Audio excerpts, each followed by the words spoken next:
Hey everybody, Alex Kazora, SteelersDepot.com, back with a Pittsburgh Steelers recap and analysis of their 18-16 win over the Baltimore Ravens on Sunday. Pittsburgh now 8-2, all alone with a cushion atop the AFC North.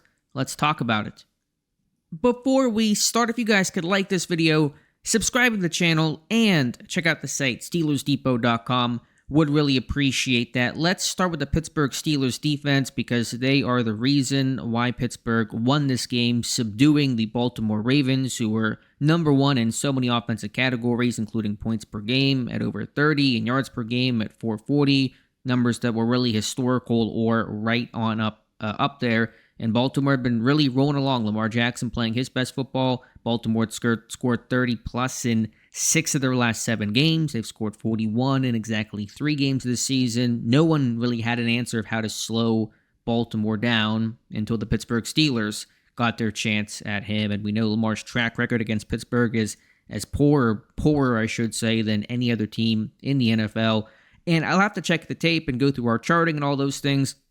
And anytime you're playing an offense that's so potent and has so many weapons as Baltimore does, you can't just do one thing. It's not one size fits all. But it felt like, to me, Pittsburgh's script of playing Lamar in Week 5 last year, of how they attacked Jaden Daniels against Washington in Week 10 last week, it was different. They flipped the script, where Pittsburgh allowed Lamar to have a little more success running the ball. They keyed in on Derrick Henry to make sure he didn't dominate and write the headlines of this game. It didn't feel like they sent as much pressure as they did against the Ravens last year in that Week 5 victory or against Washington last Sunday. It felt more rush 4, drop 7, still contain the best you can in those situations and plaster defensively. And it felt like Pittsburgh did all those things really well. Henry got a run or two at a big 31-yard play, I think midway through that game, but he didn't get to write the headlines. He wasn't the story of this game, and Lamar wasn't either. And I thought Pittsburgh just did a great job in terms of generally being able to contain him, make him play from the pocket, and the couple of times he did break contain, I thought Pittsburgh did a fantastic job plastering in the secondary, of being able to man up and stay with their guys for 7, 8. Heck, that one that granted Zay Flowers just flat out dropped, that was like, had to been a 10-second play. And that just is stuff that you really can't expect defenses to do, especially facing the weapons that Baltimore has. But Pittsburgh overall did. I thought Joey Porter Jr. had a really good bounce-back game. And I just thought overall to contain the rush, they rushed smart and they rushed to contain. And the D-line made plays. They had 3 pass deflections at the line. Dean Lowry had 1 on a 3rd down. Cam Hayward had a pair of them. And so I just thought the collective effort in that regard was really impressive, and I like the game plan idea of flipping that script. I think Baltimore, one reason why they look so out of sorts was because they expected Pittsburgh to do what they've done in the past with rush 5, play man coverage, try to contain and constrict Lamar that way. It didn't feel like Pittsburgh did a ton of that in this game, and that was huge. And then, of course, just ball searching, which is the phrase you'll hear at any training camp practice from the defense when, there's a tackle or a thud tackle or wrap up, ball search, and rip the football out. And Pittsburgh did that twice. The first one, Nick Herbig, what a start, what a return for him for this game, punching that ball out, second play from Derrick Henry. Pittsburgh recovering, getting a field goal off of that. Patrick Queen ripping the ball out from Isaiah Likely, end of the half, where it feels like missed opportunity for Pittsburgh, go into the half and try to come out in the second half and get something started and get a field goal off of that. So you like those to get converted into touchdowns, of course, but Pittsburgh just really technical, really detailed, and takeaway minded in a game where you had to get a couple of those to help slow down the Ravens offense, putting up points at will. And for the second half, Baltimore had 9 points in this one. So Pittsburgh's given up, I think, 18 points in the fourth quarter of their last 4 games. So they've just done a great job in the second half. Overall, the third quarter numbers are absurd too. I just don't have those offhand. But overall, Pittsburgh out of the half has been, for the entire season, playing at a really, really high clip. They've been controlling fourth quarters. That largely happened. Of course, Baltimore did nearly tie the game, got the touchdown to Zay Flowers late, came down to that 2-point conversion, which Pittsburgh defended extremely well. Felt like there was some miscommunication, some issue on Baltimore's part. Not entirely sure what was happening there, but Pittsburgh winning those weighty downs, those weighty moments, and none bigger than a 2-point stop. And that is what now the second Steelers-Ravens game of the last, 3-4 years. It's come down to a 2-point conversion. There was the one a couple years back where Lamar tried to hit Mark Andrews in the right flat, and Watt got some pressure that forced a slightly inaccurate throw that skimmed off of Andrews' hands.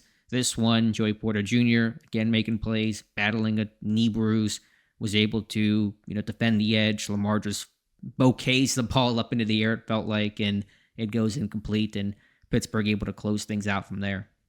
Offensively, obviously disappointing. Baltimore came into this one, and I think their defense is better than some of the stats showed. I think their pass defense is better than some of the metrics would indicate, but still, Pittsburgh had their chances and just not able to really put the Ravens away early. Just miserable in the red zone.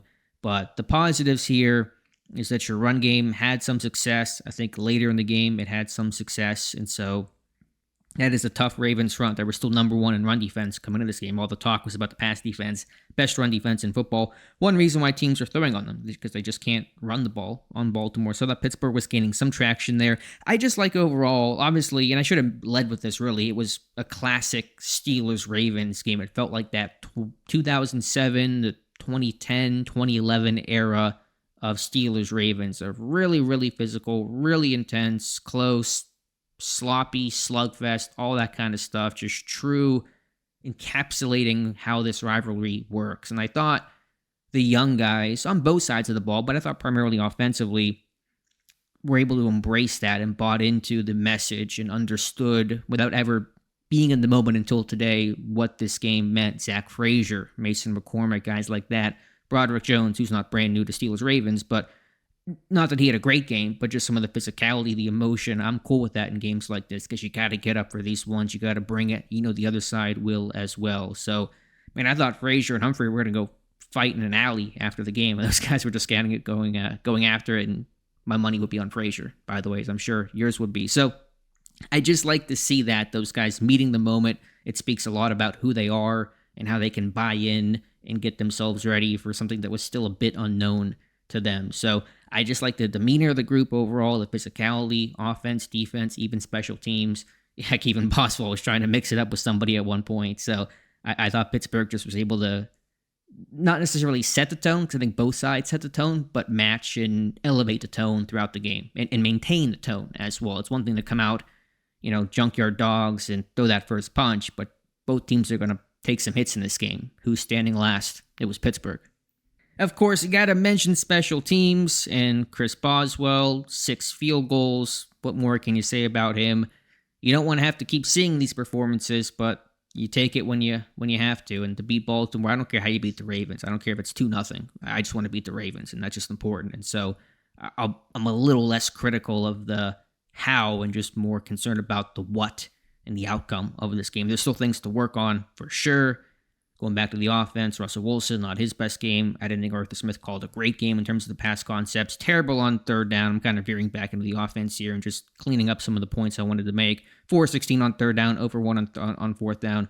Obviously, just miserable, over 4 in the red zone, 9 points in the red zone, I think, on all their possessions, the Russ interception.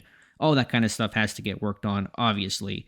But Boswell, you trust him. He's now set an NFL record for most 6 field goal games in the regular season. He has 3. Nobody else has more than 2. He was clearly the better kicker, out-dueling Justin Tucker, who missed a pair. But it wasn't just him. Thought kick coverage was good. Thought Corliss Waitman had a good game. Baltimore seemed to be more penalized overall and on special teams. I know Pittsburgh certainly racked up their some with Broderick Jones and some other issues. Isaac Seumalo, a false start on a third down in low red zone type stuff. So things to work on, but Baltimore, they came into this game the most penalized team in the NFL, and that continued, and that sloppiness, I think, was the difference in this one. So a lot of thoughts in my head right now. I'm kind of bouncing around, coming off the emotions of this game, because it is Steelers-Ravens. It's such a quality win against an opponent that I think a lot of pundits thought, would win this game. I think most people thought Baltimore would take care of Pittsburgh and show them they are going to run the AFC North. And we'll see what happens. Long way to go, but Pittsburgh building up that cushion to be 8-2. Baltimore 7-4. You got a game in hand on Baltimore. is a really good place to be. And hey, I picked Pittsburgh, so I can't be that much of a curse overall. It was not a confident pick, but give me a little credit here. I'll take it at the least. So, couple more AFC North games to go, bunch of them to go, really. 3 straight facing Cleveland on a short week. Not going to be easy for anyone, myself included, trying to turn this thing around into a game on Thursday night at Cleveland, no less. But good start, 1-0 in the AFC North. And the stat I'll leave you with, and the stat I always come back to, and I don't have the exact updated numbers, but since Mike Tomlin became head coach in 2007, no team has played more one-possession games than the Pittsburgh Steelers. No team has won as many one-possession games since 2007 as the Pittsburgh Steelers. And no team has a higher winning percentage in one-possession games since 2007 than the Pittsburgh Steelers. And they did that again today, 18-16. They know how to win tight games. I know there's always a discussion and pushback I get about regression to the mean. It's not sustainable. I had that thought for a long time too. Pittsburgh has just persevered in proving it. They are 5-2 in one-possession games this year, and they are 1-0 on Sunday against the Baltimore Ravens in such games with that 18-16 win. So they win close games, and that's been true of the entire Mike Tomlin tenure. And I think it's one of the best things you can say about Mike Tomlin is his ability to get this team to buckle down and make the plays late to win. So let me know your thoughts in the comments below. Appreciate you guys watching. Please like this video. Please subscribe to the channel. And of course, check out the site, SteelersDepot.com. Thank you again. And we'll talk to you soon.